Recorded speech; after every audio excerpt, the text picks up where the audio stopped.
स्वस्थ रहे हरियाणा में आपका फिर से स्वागत है। आज हम समस्याओं पर चर्चा कर रहे हैं, महिलाओं से जुड़ी यौन रोगों पर समस्या और साथ ही साथ अगर जिन कपल्स को बेबी कंसीव करने में प्रॉब्लम हो रही है, कॉम्प्लिकेशंस हैं, उस पर भी हम चर्चा कर रहे हैं। आईवीएफ तकनीकी से कैसे आप बच्चा कंसीव कर सकते हैं, इस पर भी हम इन मुद्दों पर तमाम चर्चा कर रहे हैं। हमारे साथ डॉक्टर मनीषा मेहता मौजूद हैं स्टूडियो में। एक कॉलर जुड़ गए हैं, राकेश। राकेश, बहुत बहुत स्वागत है हरियाणा न्यूज़ में आपका। क्या है आपकी समस्या? थैंक यू मैडम मेरे मैरिज के 9 साल हो चुका है। और डॉक्टर साहब नमस्कार जी। हाँ जी नमस्कार। डॉक्टर साहब मेरे मैरिज के 9 साल हो चुका है और मेरी मिसेज की प्रेगनेंसी प्रॉब्लम है। मैंने वैसे अपना भी टेस्ट कराया, लेकिन उसमें थोड़ा सा प्रॉब्लम ये आया कि मेरा शुक्राणु नहीं लाते हैं। ठीक है, तो देखिए ऐसा है कि कभी कभी हम लोग आईवीएफ से बिल्कुल नील शुक्राणु वाले को भी अपना बच्चा दिला सकते हैं। कभी कभी क्या होता है कि आपकी टेस्टिस में स्पर्म्स बन तो रहे हैं पर वो बाहर नहीं आ रहे हैं, तो ऐसे में हम एक छोटी सी बायोप्सी ले लेते हैं जिसमें से हम स्पर्म्स निकाल के एक एक एग में फर्टिलाइज करा देते हैं। और कभी अगर ब्लॉकेज होता है तो पिज़्ज़ा टेक्निक के द्वारा भी हम ये स्पर्म्स को यूज़ कर सकते हैं। तो आप एकदम निराश ना होइए। कुछ हार्मोन्स के टेस्ट होते हैं जिनसे ये पता चलता है कि आपकी स्पर्म्स बन रहे हैं कि नहीं बन रहे। अगर आपके स्पर्म्स बन रहे हैं तो आप आईवीएफ का सहारा लीजिए, प्रेगनेंसी आ सकती है। यहाँ पर मनीषा जी, आपसे मैं ये जानना चाहूँगी, जो कपल्स कंसीव करने की यहाँ पर प्लानिंग कर रहे हैं, उनके लिए आप क्या एडवाइस करना चाहेंगी? जी, मैं जैसे कि कह रही थी कि इनफर्टिलिटी की समस्या बढ़ रही है जी, उसको मद्देनज़र रखते हुए जो मेरी छोटी छोटी एडवाइजेज रहेंगी, जैसे मेल्स के लिए मैं ये कहना चाहती हूँ कि अल्कोहल और स्मोकिंग ये बहुत ज़्यादा हानिकारक है आपके स्पर्म काउंट के लिए। आपको जानकर बहुत हैरानी होगी कि स्मोक करने वाले मेल्स के 60% चांसेस होते हैं कि वो इनफर्टाइल हों रैदर देन नॉर्मल एक जेंट्स के। जी। तो स्मोकिंग और अल्कोहल ऑक्सीडेटिव डैमेज करता है स्पर्म्स को, तो जितना हो सके इससे बचें।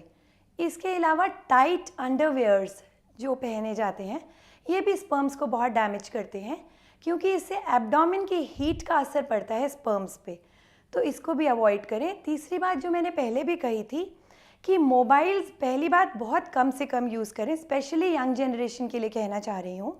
और अगर यूज़ करें तो उसको अपने पैंट की पॉकेट में मत रखें, क्योंकि उसका हीट इफ़ेक्ट आपके स्पर्म्स को डैमेज कर रहा है। इसके अलावा स्ट्रेस डेफिनेटली बहुत बड़ा कारण है प्रेगनेंसी ना होने देने के लिए, तो ये तो दोनों के लिए ही रहेगा कि जितना कम स्ट्रेस लें उतना अच्छा है। और लेडीज़ जो कंसीव करना चाहती हैं उनको folic acid supplementation pre pregnancy चालू कर देना चाहिए। और इसके अलावा ओबेसिटी बहुत बड़ा कारण है बच्चा ना होने के पीछे, तो वेट रिडक्शन आपको बहुत ज़्यादा मदद करेगा अगर आप ओबीस हैं या मोटे हैं तो। जी, तो डॉक्टर मनीषा जी, साथ ही साथ इसलिए ये भी कहा जाता है कि मोबाइल्स अपने बेडरूम में न रखिए, क्योंकि नींद में भी कहीं ना कहीं आपका खलल ज़रूर डालता है। बिल्कुल ठीक कह रहे हैं सब कुछ करने के बावजूद भी कई कोशिशें की हों कपल्स ने, लेकिन उसके बाद भी कंसीव नहीं कर पा रहे हों, तो ऐसी सूरत में क्या करना चाहिए उन कपल्स को? मैंने बताया जैसे कि अगर 1 साल तक आप ट्राई कर रहे हैं और फिर भी प्रेगनेंसी नहीं हो रही, तो हस्बैंड और वाइफ दोनों डॉक्टर के पास जाएं और अपने आप को कंप्लीट इन्वेस्टिगेट कराएं। 50% केसेस में कोई बहुत छोटी सी प्रॉब्लम हो सकती है, कोई छोटी सी ओव्यूलेटरी डिस्टर्बेंस हो सकती है जो कि दवाई से ही ठीक हो जाती है। अगर ऐसा नहीं हो रहा है, इस क्वेश्चन पे मैं आपके पास लौट के आऊंगी। कॉलर हमारे साथ जुड़ गए हैं। सत्येंद्र, आपका बहुत बहुत स्वागत है हरियाणा न्यूज़ में। क्या पूछना चाहते हैं सत्येंद्र? आप पहले टीवी का वॉल्यूम कम कीजिए, जिस तरीके से फिर बेहतर हम कॉन्वर्सेशन एक दूसरे से कर सकेंगे। सत्येंद्र, आप तक हमारी आवाज़ पहुंच रही है? लगता है संपर्क नहीं हो पा रहा। जी डॉक्टर साहब, आप कुछ बता रहे थे। मैं ये कह रही थी कि अगर नॉर्मल दवाइयों से प्रेगनेंसी नहीं होती तो फिर हम आईयूआई के लिए जाते हैं। जी, आईयूआई में हस्बैंड के सैंपल को प्रिपेयर करके यूट्राइन कैविटी में रख दिया जाता है, तो इससे प्रेगनेंसी के चांसेस बढ़ जाते हैं जब ओव्यूलेशन हुआ होता है। अगर ये करने के बावजूद भी प्रेगनेंसी नहीं होती है आईयूआई के मल्टीपल ट्रायल्स लेने के बाद, तो फिर हम आईवीएफ रिकमेंड करते हैं। उषा अगली कॉलर हिसार से जुड़ गई हैं। उषा, बहुत बहुत स्वागत है हरियाणा न्यूज़ में आपका। क्या पूछना चाहती हैं? हाँ, मैंने पूछना है, मेरी उम्र 45 साल है जी, और मेरे पीरियड्स भी खत्म हो चुके हैं जी, मेरा एक बेटा था, उसकी डेथ हो गई है। ओके। तो क्या मैं इस उम्र में कंसीव कर सकती हूँ? मैंने पहले भी ये सवाल लिया कि आप डोनर एग की सहायता से ले सकती हैं और बिल्कुल नॉर्मल प्रेगनेंसी रहेगी। बस यही बात है कि आप स्वस्थ होनी चाहिए। अगर आपको बीपी की, शुगर की कोई प्रॉब्लम नहीं है तो कोई प्रॉब्लम नहीं है। डोनर जो हम लेते हैं ये आपकी फैमिली में से भी हो सकता है, और नहीं तो प्रोफेशनल डोनर्स की सहायता भी ली जा सकती है इसके लिए। चलिए, बहुत बहुत शुक्रिया हमसे बातचीत करने के लिए। मनीषा जी, यहाँ पे आपसे ये जानना चाहेंगे, एक कोई एज लिमिट होती है जब तक कंसीव नॉर्मली लेडीज़ कर सकती हैं?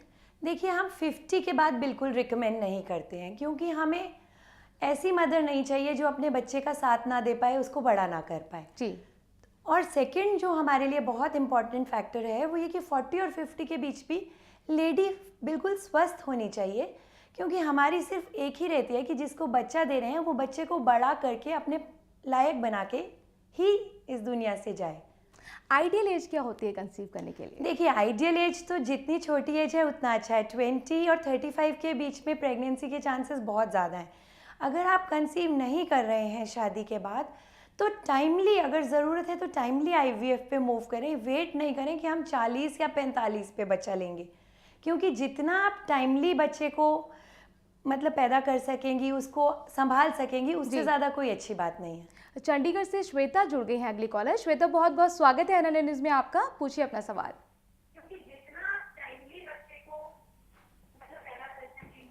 श्वेता, टीवी सेट का वॉल्यूम कम कीजिए पहले। श्वेता, आप तक हमारी आवाज़ पहुंच रही है? लगता है बेहतर तरीके से संपर्क नहीं हो पाया है। हम अपने दर्शकों से गुजारिश करेंगे कि जब जब आप हमें कॉल कर रहे हैं तो कॉन्वर्सेशन अगर बेहतर चाहते हैं तो उसके लिए आप टीवी सेट का वॉल्यूम पहले कम कीजिएगा। यहाँ पर मनीषा जी, आपसे मैं ये जानना चाह रही थी कि आईवीएफ तकनीकी आप बता रहे थे, वो होती क्या है? हाँ जी, आईवीएफ का मतलब है इन विट्रो फर्टिलाइजेशन। विट्रो का मतलब शरीर से बाहर। देखिए, नॉर्मली अंडा और शुक्राणु हर लेडी के अंदर मिलते हैं और तब बच्चा होता है। जब इस प्रोसीजर को हम लैब में करते हैं जी, यानी अंडा लेडी के शरीर से निकाल के और उसको उसके हस्बैंड के स्पर्म्स के साथ मिला के हम ऐसी कंडीशंस उनको देते हैं जैसे कि ह्यूमन बॉडी के अंदर होती है, लेडी के अंदर होती हैं, और ऐसे मीडियाज़ में रखते हैं कि फर्टिलाइजेशन हो जाए। और फिर जब ये बच्चा तैयार हो जाता है तो दूसरे या तीसरे दिन हम इसको लेडी की बॉडी में रख देते हैं। इसको हम आईवीएफ या टेस्ट ट्यूब बेबी बोलते हैं। लेडी की बॉडी में जब आप इंजेक्ट करते हैं सिम्ब्रो को, कितना वक्त लगता है? कितने दिनों बाद इस टेस्ट ट्यूब से उस लेडी के बॉडी में जाता है वो?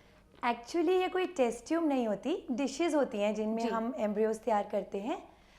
पर डे 2 ट्रांसफ़र भी होता है, डे 3 ट्रांसफ़र भी होता है, और आजकल जो लेटेस्ट आ गया है उसको बोलते हैं ब्लास्टोसिस्ट ट्रांसफ़र, जिसमें हम 5 डेज तक बच्चे को अंदर ग्रो करने देते हैं लैब में, और जो 5वें दिन बच्चा तैयार होता है उसको ब्लास्टोसिस्ट ट्रांसफ़र करते हैं, तो उससे सक्सेस रेट बढ़ जाते हैं।